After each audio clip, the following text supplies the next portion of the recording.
Speaker साहब, मेरा कोई किसी से लड़ाई नहीं है। मैं पहले दिन से जब यहां आया हूं, तकरीर नहीं करने दी मुझे। जब मैं बात करता हूं शोर मचता है, गलत बातें करती है, मेरी किसी से कोई लड़ाई है? इन सबको जो भी ये समझता है कि ये मैं किसी से लड़ाई की वजह से या कोई मैं अपने दुश्मनियां किसी से है, मेरी कोई किसी से दुश्मनी नहीं।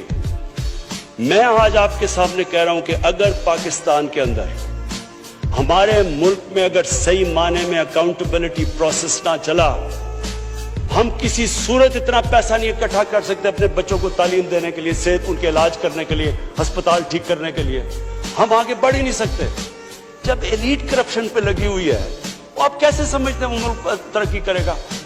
हम जब आप किसी के ऊपर केस होता है, वो कहते हैं जी पॉलिटिकल विक्टिमाइजेशन है। मुझे ये बताएं कि मेरे ऊपर पॉलिटिकल विक्टिमाइजेशन नहीं थी जब इन्होंने मेरे ऊपर 2002 का फ्लैट डिक्लेयर हुआ, मुझे इन्होंने सुप्रीम कोर्ट में 6 केसेस कर दिए। मेरे इलेक्शन कमीशन के अंदर मुझे सुप्रीम कोर्ट में 2 केसेस किए। क्या मैंने कहा कि कभी मैंने कहा विक्टिमाइजेशन है? मैं जवाब देता हूं। मैं जब वो फ्लैट लिया था, मैं सारी दुनिया जानती है मैं इंटरनेशनल क्रिकेटर था, मैं तो जवाब दे ही नहीं था, मेरे पास तो कोई पब्लिक ऑफिस नहीं था। उसके बावजूद 10 महीने में स्पीकर साहब, जो मेरे से सुप्रीम कोर्ट ने जवाब मांगे मैंने दिए। 40 साल पुराने कॉन्ट्रैक्ट दिए, मॉर्गेजेस दिखाए, किधर से पैसा आया, मॉर्गेज में कितना गया, कब वो मॉर्गेज दिया, फ्लैट कब बिका, बीवी से जो पैसे लिए हुए थे यहां जमीन लेने के लिए। आपको पता है सुप्रीम कोर्ट ने मेरे से पूछा कि जनाब आप बताएं, साबित करें कि आपने बीवी को पैसे वापस किए थे। वो बीवी ने ईमेल दे रही है कि हाँ इसने पैसे वापस किए थे। उन्होंने कहा नहीं सबूत दो। ये कभी हुआ ही नहीं है ऐसे कि वो बीवी कह रही है पैसे, वो कहते नहीं। बैंक स्टेटमेंट्स निकाल के दी 15 साल पुरानी, जो मेरा ट्रांजैक्शन बीवी के साथ था, मनी ट्रेल दी, सारा जो पैसा वहां से हलाल की कमाई का बाहर से पाकिस्तान लेके आया, उसकी मनी ट्रेल दी।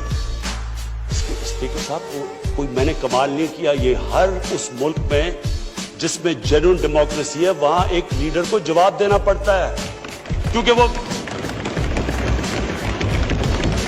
अमानतदार होता है, वो पब्लिक के पैसे का अमानतदार होता है। ये कोई विक्टिमाइजेशन नहीं है। और ये जो नैब है, ये हमने तो नहीं नैब बनाई, एक आदमी हमने भर्ती नहीं करवाया, नैब तो पुरानी है, 90% केसेस भी पुराने हैं, लेकिन गालियां हर रोज मुझे पड़ती हैं कि जनाब देखें इमरान खान ने ये कर दिया, वो कर दिया। लेकिन स्पीकर साहब, मैं चाहता हूं कि हमारी पार्लियामेंट चले, मैं चाहता हूं कि डिबेट हो सही, क्योंकि डिबेट के बगैर आइडियाज तराशे नहीं जाते। डिबेट सबसे इंपॉर्टेंट चीज डेमोक्रेसी की अकाउंटेबिलिटी और मेरिट के बाद तीसरी चीज है, वो डिबेट होती है। यहां डिबेट नहीं हो सकती। जब बात करो वो शुरू हो जाता है कि जी वो नैब न्याजी नेक्सस या कभी कुछ शुरू हो जाता है। यानी इस तरह तो बोल देखे ना स्पीकर साहब, मैंने तो नहीं नैब बनाई। पॉइंट ये है कि क्या फंडामेंटल प्रिंसिपल ये है, क्या हमारे जो इक्तदार में लोग रहते हैं वो जवाब देना चाहते हैं अपनी वेल्थ का, या नहीं देना चाहते?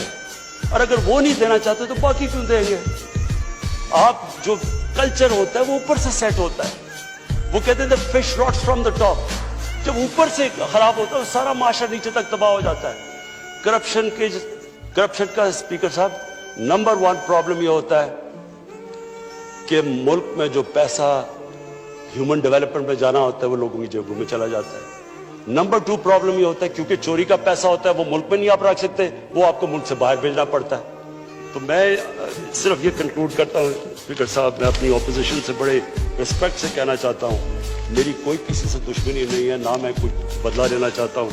मैं सिर्फ ये बिलीव करता हूँ कि हमारा मुल्क, अल्लाह ने इसको इतनी नेमतें दी हैं, अल्लाह ने इससे क्या क्या चीज़ें नहीं हमें दी, लेकिन जब तक इस मुल्क के अंदर रूल ऑफ लॉ मीन्स कि everyone is equal in front of law, जब तक रूल ऑफ लॉ और लीडरशिप की अकाउंटेबिलिटी नहीं होगी, हम भी वही सारे बनाना रिपब्लिक्स की तरह एक समुंदर होगा गरीबों का और थोड़े से अमीर लोग होंगे। शुक्रिया।